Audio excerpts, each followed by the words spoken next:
Eu assisti essa apresentação dela num seminário que eu fui lá na Fiocruz e gostei tanto que resolvi aproveitar nas minhas aulas. Por isso que eu dou crédito ali, que é da Lili, em 2011. Mas o que ela problematiza é exatamente o sujeito da investigação. Normalmente, quando a gente dá cursos de metodologia da pesquisa, a gente se centra onde? No método, né? No método. O nome mesmo, metodologia da pesquisa.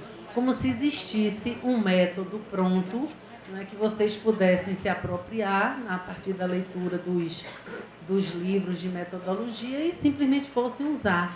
Isso é uma visão instrumental, ou seja, como se o método fosse composto por um conjunto de procedimentos, de técnicas, de instrumentos de pesquisa, que o pesquisador escolhe, né, e simplesmente usa a seu bel prazer, como se estivesse usando uma máquina de escrever, um computador, uma pá, uma foice, um martelo, etc. E o que a Lilian desloca o olhar da gente, é dizer, não é suficiente estudar o método, é preciso, antes de mais nada, pensar o sujeito, o pesquisador, aquela pessoa que decide se transformar em pesquisador, resolve escolher um tema de pesquisa, vai estudar metodologia, vai elaborar um projeto de pesquisa, ou seja, quer produzir conhecimento. E esse sujeito, na verdade, não é um sujeito neutro, ele tem, quer dizer, é um ser humano, né, que tem uma série de características, né, que vive num determinado contexto institucional, como é o caso de vocês. Vocês todos são funcionários da UFBA, trabalham na UFBA. A UFBA é uma universidade, é uma instituição de pesquisa, tem um conjunto de grupos de pesquisa, de linha de pesquisa, enfim. Então, essa decisão de fazer um curso como esse e se, vamos dizer assim, se prontificar a eventualmente se candidatar a um curso de mestrado ou de doutorado, etc., implica vocês num processo que é o que ela resolve problematizar nesse slide. Mas o pesquisador não é neutro, ele é um sujeito político. O que significa dizer que o pesquisador é um sujeito político? Ele faz uma escolha. Fazer política, ser um homos políticos, como diria o Aristóteles, é fazer escolhas. Então, a própria escolha de um tema, se alguém resolve, vou estudar saúde mental, você estava me dizendo aqui, quero estudar a sua pergunta.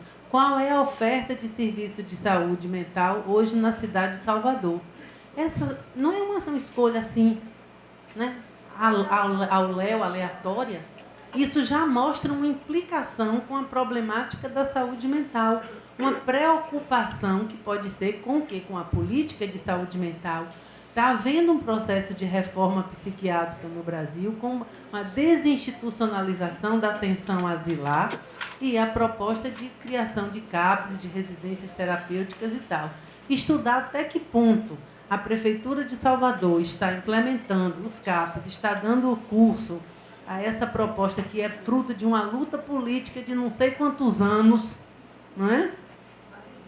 Mais de não sei quantos anos, começou lá na década de 70, década de 80, né, até levou a tal da lei, né, Paulo Delgado, e aí o governo Lula começou a implementar a reforma psiquiátrica, 2001, vai me lembrando. Então, repare, fazer uma escolha dessa é uma escolha política, é tomar uma, não é partidária, repare, não estou falando de política partidária, não é? Vamos separar política no sentido pleno da palavra política. Se lembra o que significa política? Vem de os gregos, olha os gregos de novo. Vem de polis, né? No interesse público da cidade, né? Que eram as cidades gregas, que eram cidade-estado. Então, uma pessoa que escolhe um tema desse tem um interesse público. Sabe que o problema da saúde mental não é um problema individual. Não é somente das famílias que têm lá suas pessoas com problemas, com enfermidades mentais, com sofrimento mental. É um problema público, é um problema de saúde pública. Portanto, o Estado tem que dar uma resposta. Então, se eu quero estudar o que é que o Estado está fazendo em relação a esse problema, eu já estou tomando uma posição, que pode ser até de defesa do que o Estado está fazendo, ou de crítica do que o Estado está fazendo, se eu encontrar limitações, etc., propostas para o aperfeiçoamento disso. Então, nenhuma escolha é neutra. A epidemiologia estuda a ocorrência e distribuição de doenças em população. Um dos indicadores de saúde que a epidemiologia trabalha é a mortalidade proporcional por causa. é um coeficiente, você tem no numerador uma determinada causa da doença, ou seja, o número de óbitos por uma determinada causa, e no denominador o número total de óbitos. Então, você já está assumindo que existe mortalidade por leptospirose. Aí você quer fazer um estudo que implique, olha só, gente, que interessante, na estratificação dos óbitos por leptospirose em função da situação socioeconômica ou da classe social, ou do nível de renda, olha só, depende do referencial teórico. Se eu estou trabalhando com classe social, se eu estou trabalhando com nível de renda, quem morre mais? Quem é rico, quem é pobre? Pode fazer, inclusive, uma distribuição territorial, como foi feito, por exemplo, pelo professor Jair Nilson Paim em relação à mortalidade infantil em Salvador. Onde a mortalidade infantil é maior? Vocês acham que é no Itaigara ou no subúrbio ferroviário? Entendeu? Onde é que a mortalidade por homicídio de adolescente é maior? É em Valéria, não é? É em Pau da Lima? É na Liberdade? Ou é na Barra? Ou é na Graça? Hein? Percebe? Onde é que se morre mais por acidente de trânsito em Salvador? Até bem pouco tempo atrás, as duas vias principais eram Manuel Dias da Silva e Paralela e Suburbana. Agora, Suburbana e Paralela. Por quê? Porque fizeram toda a reforma da orla. Por qualquer tema, tem sempre uma implicação política, no sentido de você vai defender ou vai criticar, vai apostar nisso ou vai apontar aquilo, vai apontar limitações, vai apontar determinantes. Ou seja, quando a gente trabalha com problema de saúde pública, como é o caso desses dois exemplos, então, mais ainda, é impossível a gente não escapar da questão política. Então, qualquer tema que vocês escolherem, não é só na área de saúde, não. É na área ambiental, na área de arquitetura, na área do direito, né? Qualquer tema sempre tem, né? O pesquisador sempre se coloca numa determinada posição política, porque todas as práticas sociais, aí lembrando Foucault de novo, tem sempre uma dimensão política. A política não é só uma coisa do Estado, no sentido das instituições estatais. O Foucault estudou a micropolítica. Então, toda e qualquer relação social tem uma dimensão política. E se você vem participar de um programa de pesquisa, se você escolhe um determinado tema, se você se vincula a um determinado orientador, você está tomando uma posição, fazendo uma escolha. Segundo ponto que ela chama a atenção é que o pesquisador como sujeito ético. A ética da pesquisa hoje é um tema também muito importante, porque toda pesquisa que trata com seres humanos precisa levar em conta determinados princípios do respeito à dignidade, à não maleficência, né?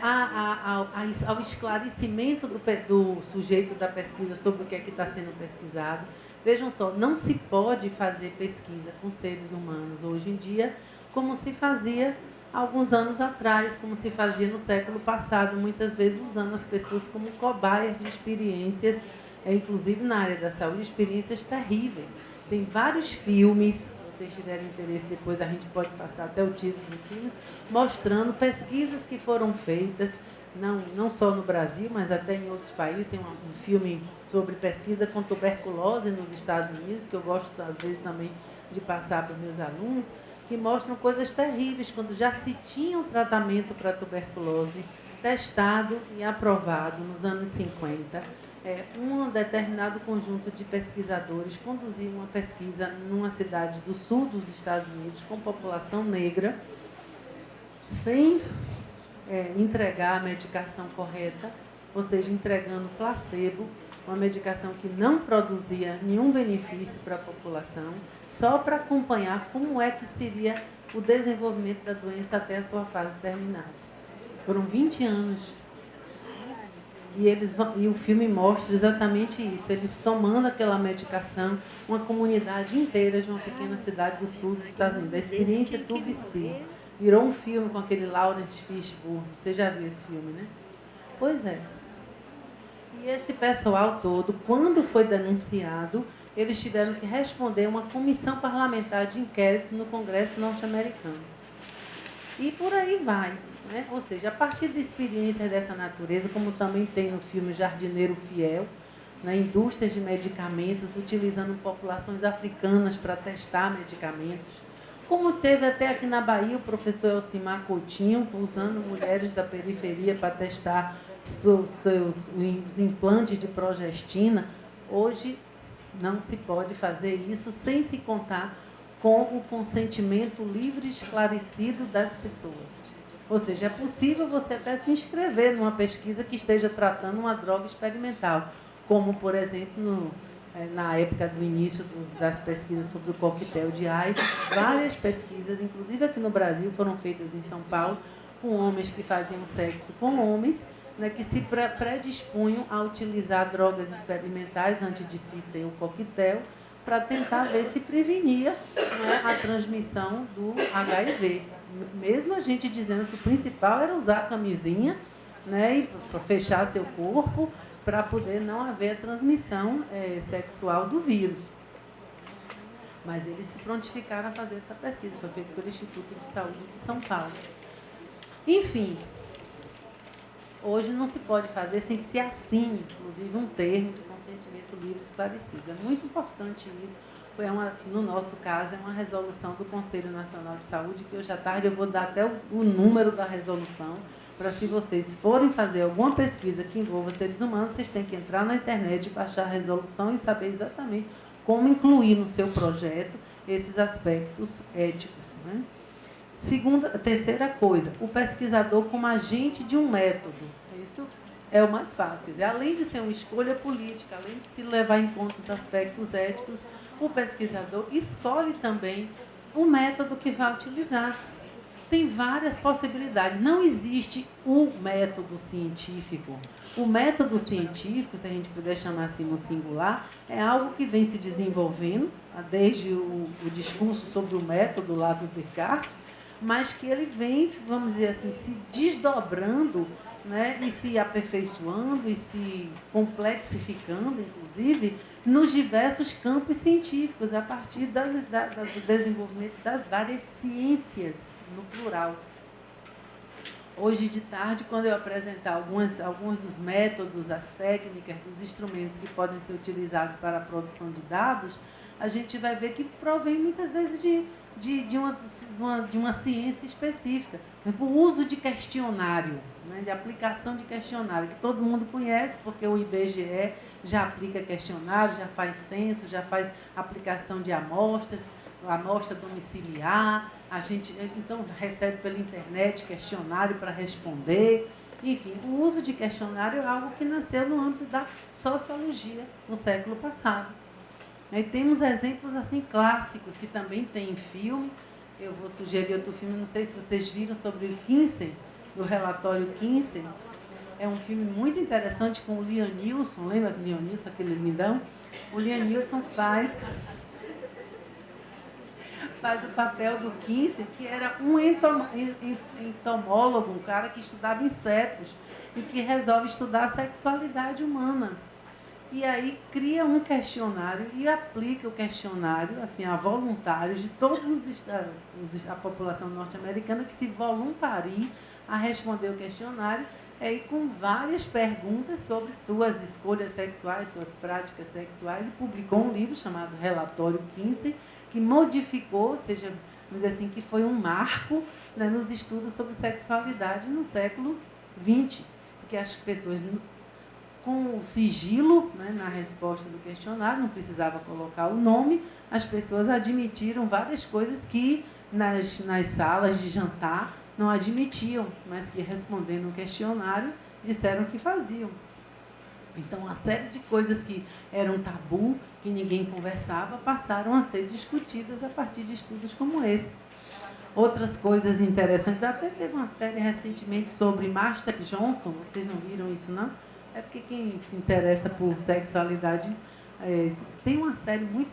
O filme Master Johnson, uma pesquisa conduzida também por um cientista chamado Masters, né, e a assistente dele é Johnson, sobre a atividade sexual nos seres humanos. Então, tinha um voluntário, aí já era uma pesquisa diferente, não sociológica, na população como um todo, aplicando o questionário, mas era no laboratório do hospital onde ele trabalhava, e as pessoas se prontificavam a fazer sexo no laboratório, enquanto ele media uma série de variáveis, né, que aconteciam no corpo das pessoas. Por exemplo, elevação de temperatura, né? Aumento da frequência cardíaca. Você não conhece essa história, não? É um filme, é um livro clássico. Nesse livro do Master Johnson, que, se não me engano, é dos anos 50 ou 60, foi que se chegou, por exemplo, a identificar que as mulheres também sentem prazer, que as mulheres também têm orgasmo. Muita gente acreditava até os anos 30, 40 que orgasmo, ejaculação, só os homens tinham. Que prazer sexual só os homens tinham. A maioria das mulheres eram frias e não tinham prazer. Porque a cultura era essa, não é? Então, a partir dos estudos, não. Dele começou a se ver que haviam realmente, inclusive, diferenças na curva, não é? A curva de frequência cardíaca, de elevação da temperatura do homem e na mulher. Que a mulher tem, não é? Uma evolução do ciclo como se fosse uma espiral, em platôs, enquanto no homem é uma curva linear. Vocês não conhecem isso? Então vão ler, viu? Vão estudar. Master e Johnson. É um livro que revolucionou os estudos sobre sexualidade. Feito com pesquisa em laboratório. Eu estou dando 2 exemplos. Uma pesquisa de campo do relatório Kinsey, com aplicação de questionário, e uma pesquisa em laboratório, ou seja, com a simulação, né, com a reprodução no laboratório de um ato sexual, coisa que só acontece, né, na intimidade das pessoas e que se prontificaram a participar desse experimento. Então, são 2 modos de observação. Na verdade, nós temos em ciência 3 modos de observação distintos. Vou logo adiantar. O modo observatório, o modo laboratório e o modo campo. Vamos entender um por um? São 3 métodos, 3 abordagens metodológicas bem diferentes que implicam na utilização de procedimentos, de técnicas e instrumentos distintos. Vamos dar o exemplo do primeiro, observatório. É o mais antigo. Começou com quem? Galilei, botando lá uma lunetinha para observar o céu. Observar, o olhar. Olhar o céu. Observando o céu, não o céu dos poetas, da lua dos poetas, mas o céu mesmo, das estrelas, dos cometas, dos astros celestes. Ele observava que mudava a posição durante o ano. Por que mudava? Por que o céu não seria fixo? Vocês já observaram isso? Que as estrelas vão mudando de posição ao longo do ano? Por que muda? Agora a gente explica facilmente. Mas façam uma viagem no tempo, se situem lá no tempo do Galileu, que a igreja dizia que a Terra estava fixa no centro do universo e que o céu era uma grande cúpula, com as estrelas lá penduradas lá em cima. Então por que elas se moviam? Hein? Essa era a pergunta do Galileu.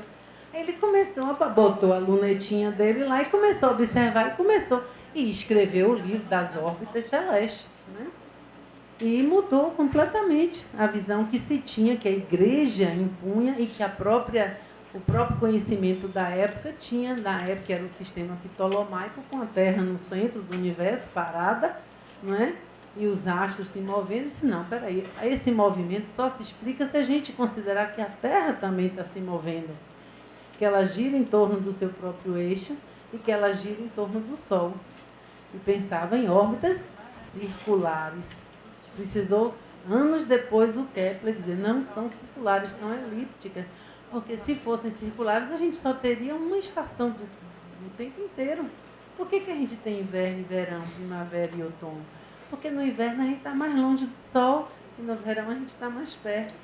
É uma coisa que a gente vive no cotidiano, mas que precisou os cientistas ficarem anos olhando para o céu e bolando lá suas teorias para explicar o movimento dos astros, para então a gente compreender como é que isso de fato acontece. E hoje a gente ensina isso para os nossos filhos desde o primário.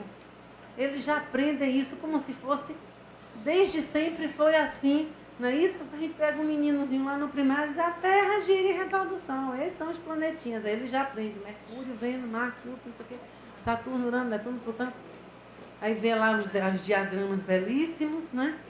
Mas não era assim que se pensava no tempo do Galileu.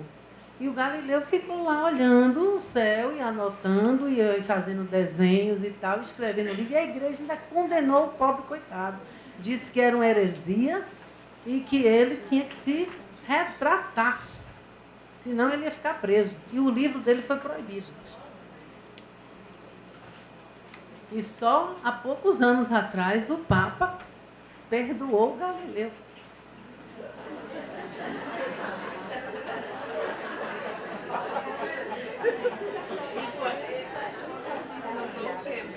E se Galileu fosse vivo, não iria receber o perdão do Papa. Estão entendendo? Porque ele estava certo. Não é? A visão que ele teve, a teoria que ele construiu, revolucionou a física. Observando. É o que eu tenho, o modo observatório. Agora você vai da lunetinha do Galileu aos grandes observatórios astronômicos de hoje. Entendeu? Que estão aí, vocês vão na internet também. Para quem gosta, no celular aparece todo. Ah, se descobriu um quasar, não sei das quantas, uma estrela, não sei o que, uma supernova, e papapá, será que tem água em Marte?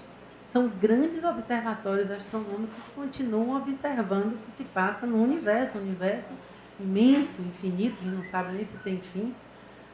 Mas esse modo observatório hoje está sendo copiado também nas ciências sociais. Nós mesmos aqui no ISC temos o Observatório de Análise Política. Então, é o mesmo modo de observação. Nós estamos aqui no ISC, nós não fazemos parte do processo político, não estamos no Ministério da Saúde, não estamos na Secretaria de Estado, não estamos na Secretaria de Município, estamos de fora do espaço onde se passa o processo político em saúde e estamos captando sinais, né? Sinais como se fosse a luz das estrelas, através de informações que a gente captura dos sites do Ministério, da Agência Nacional de Saúde, da Anvisa, da CESAB, percebe? Registramos isso em linhas do tempo, usamos isso como mote para pesquisas específicas em 11 eixos temáticos, como se a gente estivesse esquadrinhando o céu da análise política, e produzimos textos e publicamos no nosso observatório. Convido todos vocês a visitar www.analisepoliticaemsaude.org. Depois a gente pode acessar aqui para vocês verem. Existe também o Observatório da Situação de Saúde da População Brasileira. O Ministério da Saúde montou esse observatório. Eles acompanham, não é isso? Todos os indicadores de mortalidade que são construídos a partir do registro que acontece em cada um dos municípios brasileiros. São 4.700 municípios. Os municípios todos têm que preencher o SIM, que é o Sistema de Informação de Mortalidade, o Sistema de Informação Ambulatorial, que é o CIH, o CIA-SUS, o Sistema de Informação Hospitalar. Todo hospital, toda pessoa que entra no hospital gera um registro, o SINAM, o SISVAN, o CIAB, que é o Sistema de Informação da Atenção Básica. Todos esses sistemas de informação hoje alimentam a análise da situação de saúde da população brasileira, e o Ministério da Saúde publica de 4 em 4 anos, de 2 em 2 anos, um livro lindíssimo, disponível na internet, que tem todos esses mapas, esses gráficos, etc. Como se estivesse mapeando o céu de Galileu. Só que é o céu da situação de saúde da população, com base nesses indicadores. Estão entendendo? Qual é o critério fundamental do modo observatório? É o distanciamento entre o observador e o observado. Nós não interferimos no objeto observado. No modo laboratório, é exatamente o contrário. Foi o exemplo que eu dei do laboratório lá do Master Johnson. Ele convidava as pessoas a irem para o laboratório dele, deitarem numa maca, lá numa cama, cheia de câmeras e ligados em fios, etc., e praticarem o coito, o ato sexual, com todas as preliminares e tudo mais. Enquanto isso, eles estavam lá medindo tudo. Então,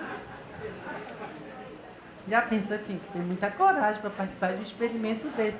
Procurem na internet Master e Johnson, série se não me engano, não sei se é da Netflix, É da HBO? Eu acho que é da HBO. Meu filho assistiu todo, adorou. Eu assisti alguns episódios. O exemplo clássico do laboratório é o laboratório de química, né? Repare, a física criou o modo observatório e a química criou o modo laboratório. Na história da química, a gente encontra isso, dos alquimistas medievais que ficavam lá fazendo suas misturas, procurando a pedra filosofal e aquelas coisas todas, o flogisto, não sei das quantas, aos experimentos que foram feitos, né, a partir do surgimento da química moderna, com a descoberta do oxigênio. O Priestley, o Joseph Priestley inaugura a química moderna quando ele diz, não tem negócio de flogístico, não tem força vital lá nos átomos, não. É um elemento químico, o oxigênio, que produz o fogo. Olha, gente, são coisas tão bonitas. Quando eu entrei no curso científico, no Colégio 2 de Julho, em 1970, o professor de física, a primeira aula, nunca vou me esquecer, sabe qual foi a primeira aula que a gente teve? A primeira aula prática. Todo mundo, imagina, a turminha toda sentada em umas mesinhas do laboratório de física e acendemos uma vela na mesa. Cada mesa tinha um pratinho com uma vela e a prática consistia em observar a chama da vela. E fazer perguntas. Por que aqui? O que é o fogo? Então, esse primeiro olhar sobre o fogo, repare. Vocês já prestaram atenção na chama de uma vela? Vocês sabem que ela tem 3 cores, né? Já observaram? Tem o azulzinho do centro, o marrom e o amarelo. Por que isso? O que significam essas 3 cores? Então a gente ficou lá na aula para tentar entender a queima do oxigênio. Só existe fogo se existe queima de oxigênio. E a produção do gás carbônico, aquela fumaça preta que sai da vela.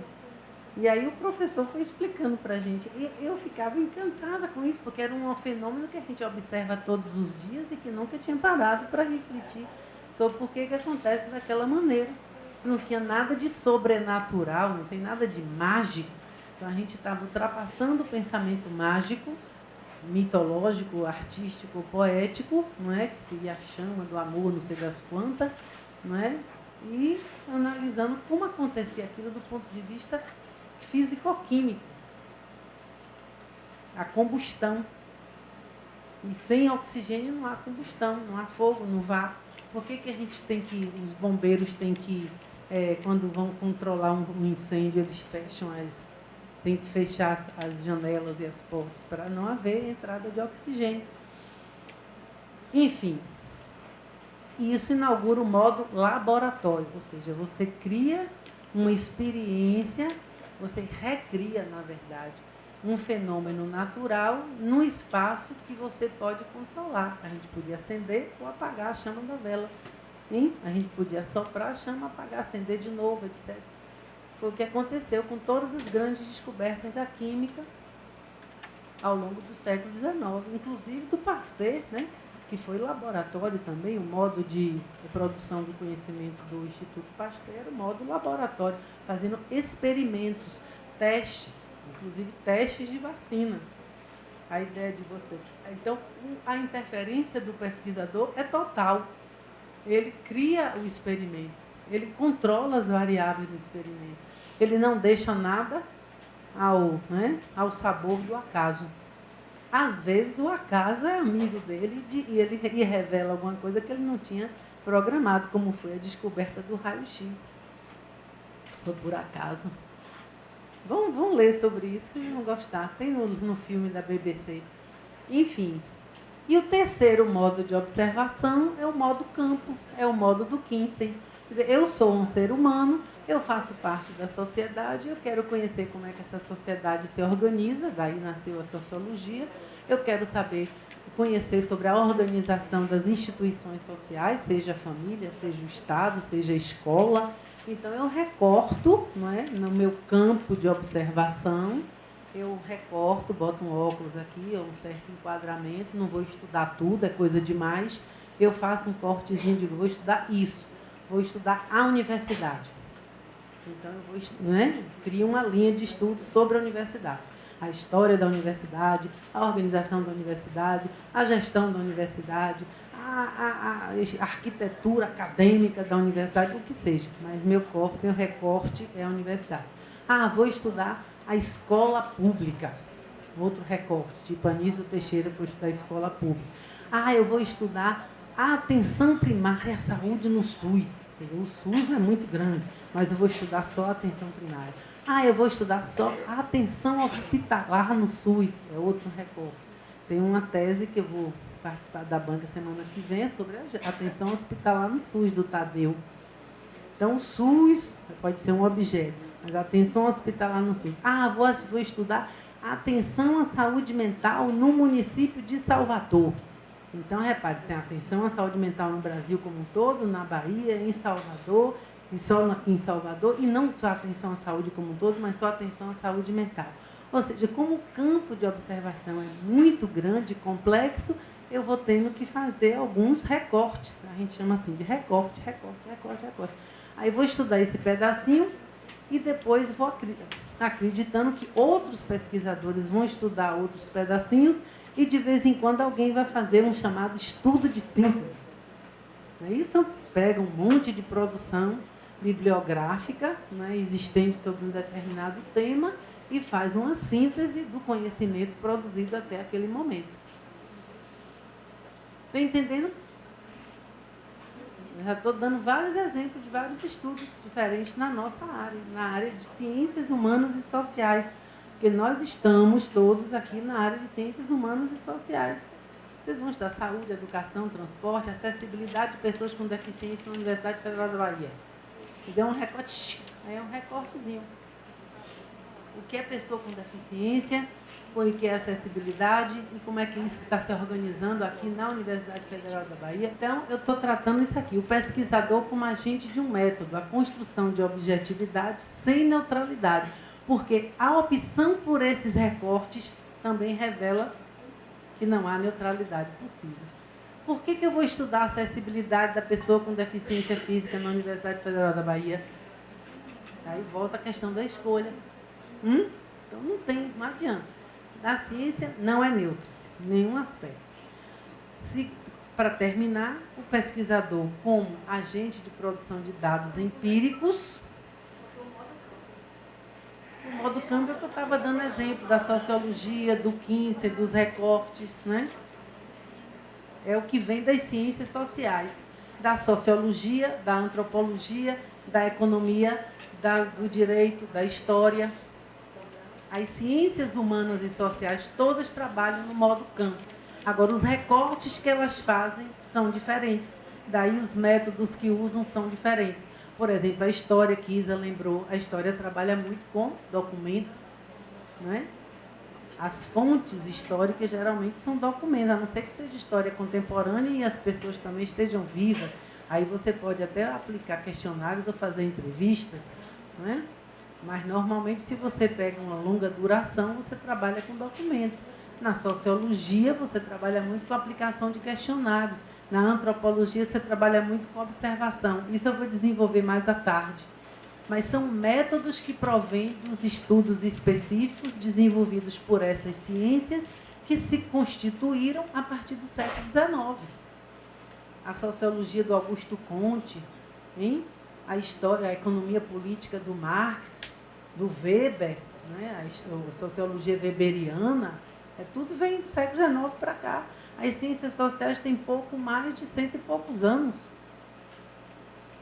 Ainda nós somos parte desse grande empreendimento de construir as ciências humanas e sociais. A antropologia do Malinowski. Malinowski foi estudar a Polinésia francesa, as populações que viviam naquela área. Vou mostrar uma foto dele de tarde, com observação. Foi morar lá entre eles, como Jorge Iriarte, para conhecer as práticas de saúde dos terreiros de candomblé na Bahia, foi praticamente viver dentro de um terreiro de candomblé durante a tese dele, doutorado. Passou 6 meses acompanhando um trabalho que se fazia num terreiro de candomblé em Santa Amaro, Cachoeira, acho que foi Cachoeira. copiou esse método da antropologia. Foi lá para o Canadá fazer sua especialização dele em antropologia da saúde. Eu, por exemplo, fiz medicina, mas hoje em dia eu me aproximaria muito mais da ciência política. O que eu estudo mais hoje é política de saúde, então eu tive que me aproximar da ciência política, estudar Norberto Bobbio, estudar Hannah Arendt, filósofo da área política, fui estudar Marx, Gramsci, que já Nilson é gramsciano roxo, então me fez ler Gramsci para entender a hegemonia, a luta de classes, partidos políticos, Estado, sociedade civil, movimentos sociais. Imagina, então me afastei muito daquela genética lá do início da saúde mental, né? Da clínica. Então fui transitando. Por isso que o Naumar fala de transdisciplinaridade, que a gente pode ir transitando entre várias disciplinas científicas e aprendendo novas coisas para responder aos novos problemas que a gente se coloca. Então, mas o que eu estava falando aqui era agente de produção de dados empíricos. O que significa isso? Significa, a visão contemporânea sobre isso, é que os fatos não existem por si. Os fatos são feitos. A frase é boa, né? Os fatos são feitos. Claro que eles existem, alguma base empírica existe, mas o pesquisador constrói os fatos da sua pesquisa. As informações são produzidas pelo pesquisador. Vejam o exemplo de um questionário. A depender das perguntas que você coloca no questionário, você só pode obter um determinado tipo de resposta. De repente você escreve um questionário e se esquece de fazer uma pergunta que depois lá na frente você vê que devia ter feito. Então, se você não fez, a resposta não veio. Então, você está produzindo a sua informação.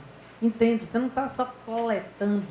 A gente já nem usa mais nos nossos cursos de metodologia a palavra coletar dados.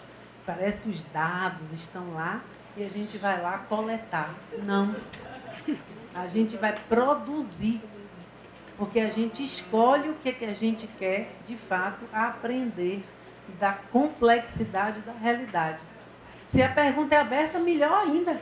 A fechada, você já delimita o escopo da resposta possível.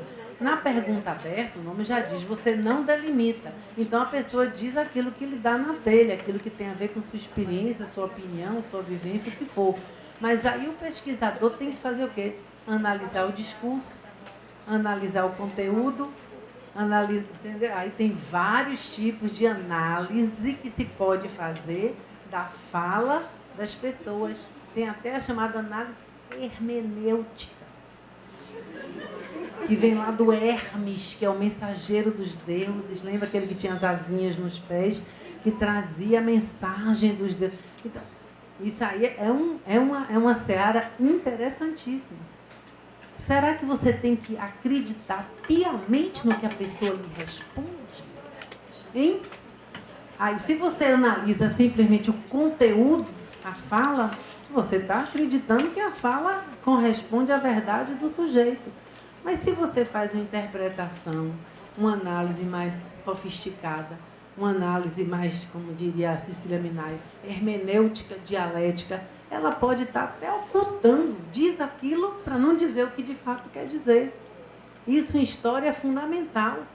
Os documentos nem sempre dizem a verdade, podem ter sido falsificados. E aí, você tem que fazer o quê? A triangulação de fontes. Você tem que comparar a informação obtida com uma fonte, com outra e com outra, com 3, no mínimo, para poder encontrar a veracidade da informação. Percebe? Não pode ser ingênuo. Então, todas essas coisas a gente pode discutir mais de tarde. Eu vou discutir mais de tarde. Mas é importante pensar que vocês é que vão construir o fato. Não vão simplesmente coletar o dado bruto. O dado bruto não fala, como diz o professor Eduardo Mota. Eu gosto muito da frase do Eduardo Mota, que trabalha com estatística. O Eduardo tem uma frase ótima. Ele diz assim, os dados, quando torturados, dizem qualquer coisa.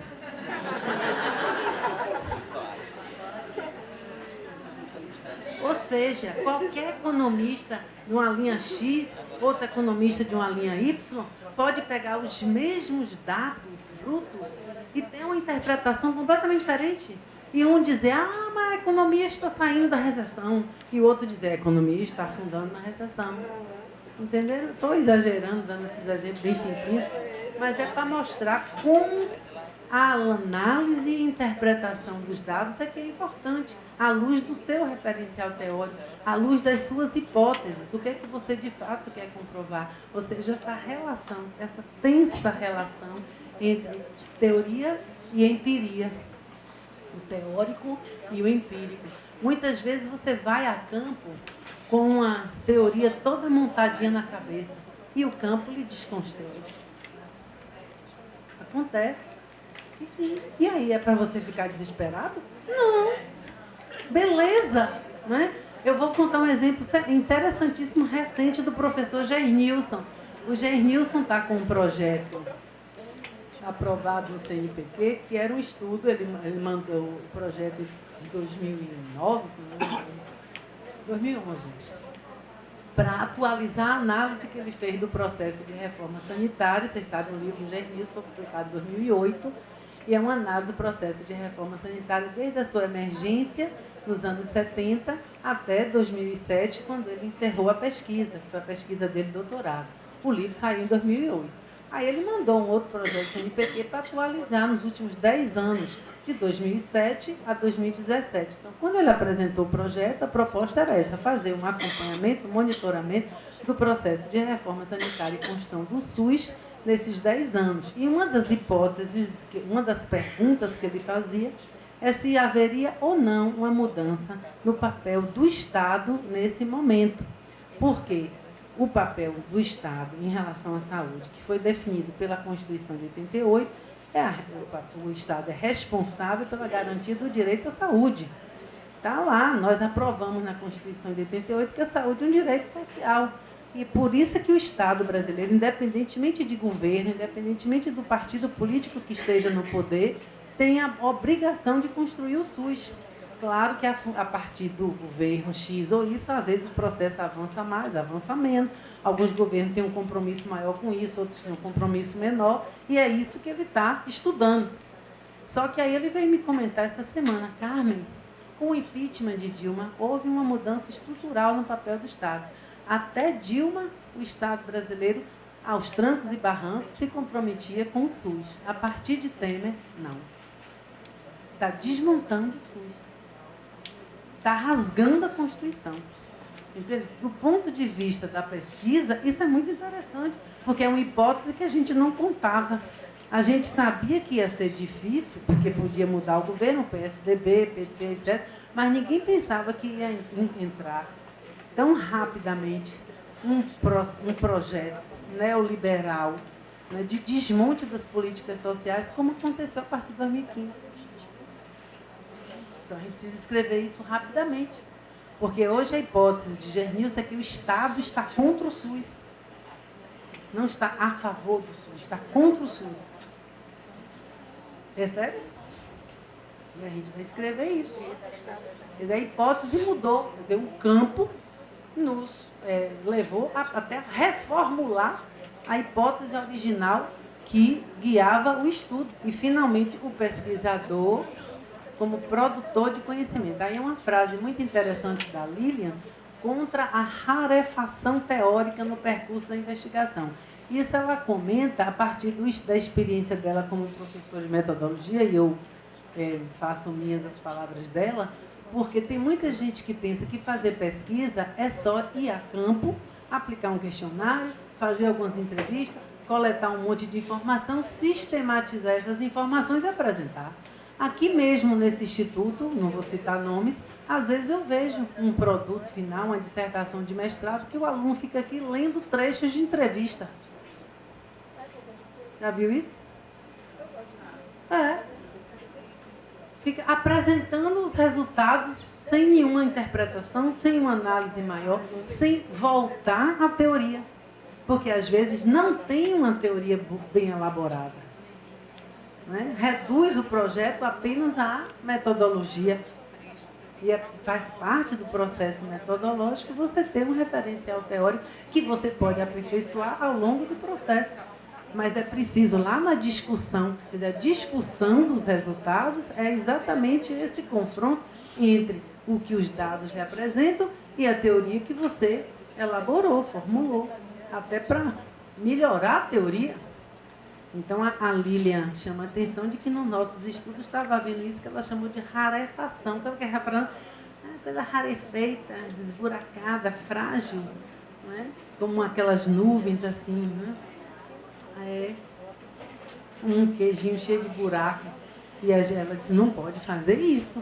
A gente tem que, pelo contrário, buscar uma certa consistência teórica maior nas nossas categorias de análise, nos nossos modelos teóricos.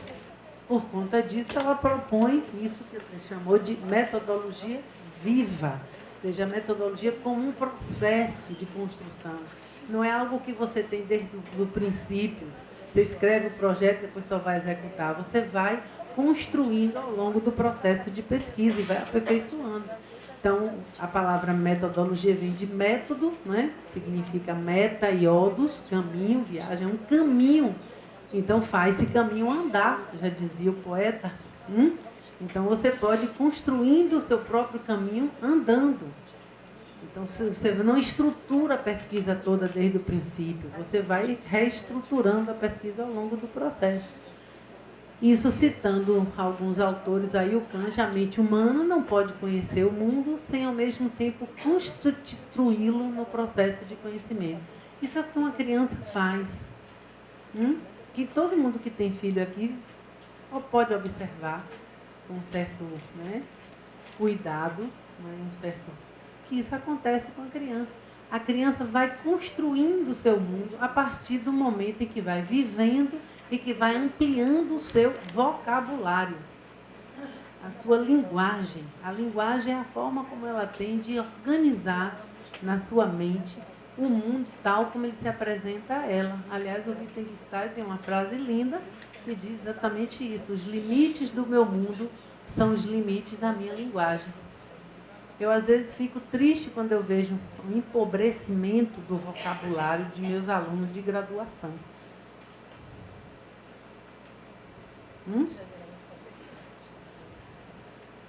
Porque esse empobrecimento de vocabulário representa um estreitamento dos limites do mundo deles. Não usam palavras, essas palavras são muito difíceis. Não são palavras difíceis. Determinadas coisas só se pode expressar com aquelas palavras mesmo. Então, se você não conhece o significado dessas palavras, é como se aquele sentimento não existisse para você. Aquela realidade não existe para você. Palavras como honra, nobreza, justiça. Às vezes a gente não ouve mais essas palavras, né? Então, o vocabulário fica muito rarefeito, para usar a expressão de Lilian, muito pequeno. Então, a melhor forma de você ampliar o seu vocabulário e alargar as fronteiras do seu mundo é com o quê? Com literatura, com poesia, não é com a ciência. A linguagem da ciência, às vezes, é muito fechadinha mesmo.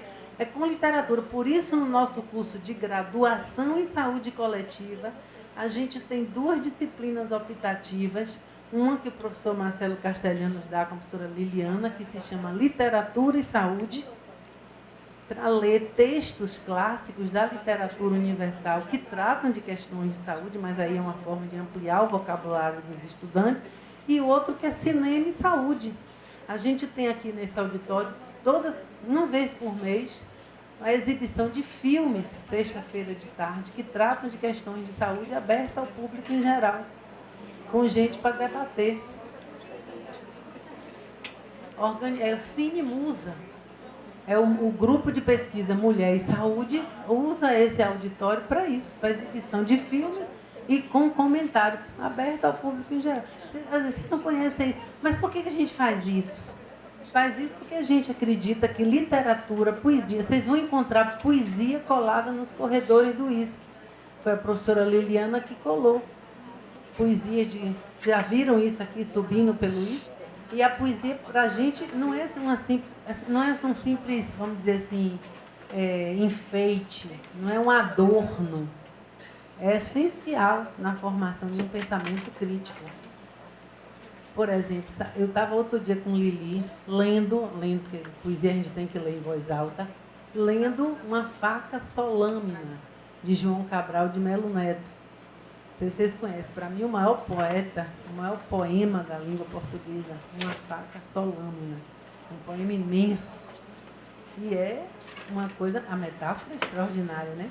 A metáfora de que cada um tem dentro de nós uma bala, um relógio e uma faca só lâmina. Imagine, que torna a gente mais firme à medida que se move, porque provoca dor, né? Agora imagine isso num poema lindíssimo. E a gente vai usar isso com os alunos de graduação. Para eles pensarem sobre isso. O que é essa faca só lâmina que cada um tem dentro de si? E que torna mais acesa, que torna mais rígido, mais aceso, e por aí ele vai. E até o final, discutindo o poder da metáfora, o poder da imagem, né, o que significa representar o mundo. As palavras realmente representam o mundo? As imagens de fato representam o mundo? Ou o real é inacessível e a gente só tenta se aproximar desse mundo? Ao real, ao simbólico e imaginário. A gente trabalha com o real, que é impossível de ser completamente decodificado. Ele se apresenta diferente para cada um de nós, um pouquinho diferente, como se apresenta diferente, inclusive para os animais. Tem uma frase no filme que é muito interessante. Os cachorros não veem o mundo como a gente vê. As formigas não veem o mundo como a gente vê. Eles têm um ouvido muito mais apurado do que o nosso. Eles ouvem mais do que nós ouvimos menos. Um cego não vê o mundo como a gente vê. Então, há o mundo, há a realidade, né? Mas há a forma como cada um de nós apreende esse mundo. E a forma como cada um de nós simboliza aquilo que apreende do mundo, ou seja, como traduz em imagens, em linguagem, em sentido. E tem a imaginação, que é aquilo que a gente atribui ao mundo, para além do que ele é de fato. Aí vem a fantasia, aí vem o poema, aí vem a arte, vem o sonho das crianças e nossos sonhos também. Quer dizer, para além do que a realidade é, a gente pode sonhar como ela deveria ser e lutar para que ela seja o que a gente sonha que ela seja.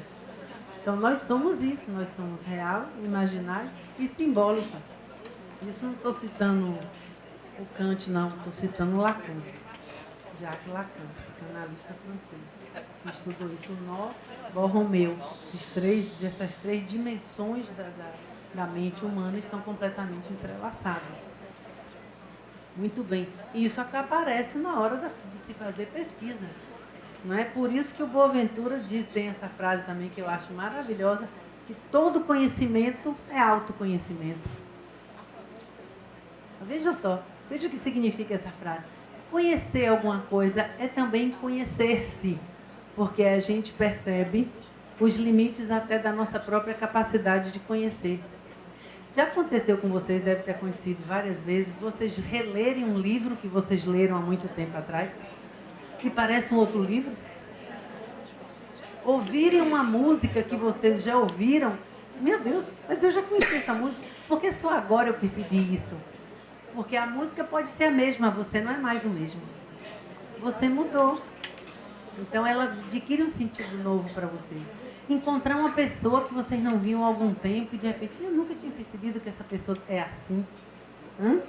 Então conhecer o mundo é também conhecer-se o tempo inteiro. Isso está no livro do Boaventura, um discurso sobre a ciência. Todo conhecimento é autoconhecimento. E, aliás, não tem aventura humana melhor do que essa, né? Durante o período que a gente tem para viver, do que experimentar as possibilidades de conhecer o mundo e a si próprio. E, finalmente, a ideia de que o pesquisador constrói seu método, já falei isso, a partir de escolhas determinadas pelo acervo existente na literatura científica, de seus propósitos mais amplos, de seu talento, criatividade e das condições objetivas nas quais trabalha. Ou seja, a construção de um projeto de pesquisa depende de um conjunto de variáveis que a gente não controla todas. Tem pessoas realmente mais talentosas e mais criativas do que outras, que têm uma imaginação mais fértil. Tem gente que não tem tanta imaginação e segue mais as regras, né, as normas, etc. Tem condições que são mais favoráveis e outras menos favoráveis. Agora mesmo nós estamos vivendo em condições muito desfavoráveis. As bolsas de pesquisa estão sendo cortadas, o financiamento da pesquisa sendo cortado, a política científica e tecnológica no Brasil está sofrendo um baque muito grande nesse governo. Já tivemos momentos mais favoráveis. Então, isso nós não temos controle. Acervo existente na literatura científica depende também um pouco da gente. Será que a gente só lê em português? Se a gente só lê em português, a gente fica limitado à literatura em português. Por isso, no doutorado, a gente exige que as pessoas leiam em português, em espanhol e inglês, porque a maior parte da ciência no mundo faz parte da hegemonia dos países desenvolvidos sobre os países do terceiro mundo como nós, sobre os países do sul, como diria o Boaventura Santos. O norte ainda é hegemônico e a maior parte da produção científica é do norte e publicado em língua inglesa. E o Boaventura, contra isso, fala de epistemologias do sul, para a gente começar a valorizar mais o que a gente faz no sul do planeta, incluindo América Latina e África. E para não ficarmos somente subordinados aos modelos, aos paradigmas e à ciência que se faz na Europa, nos Estados Unidos, no Canadá e no Japão e na Austrália. E a inteligência, a definição mais simples é a capacidade de resolver problemas. Definição do Piaget, capacidade de resolver problemas. E nós vamos resolver problemas do ponto de vista do conhecimento. Porque existem dois tipos de problemas. Problemas de investigação, que decorrem do nosso desconhecimento acerca das coisas, não é? Da origem delas, do porquê delas, e problemas que são de intervenção.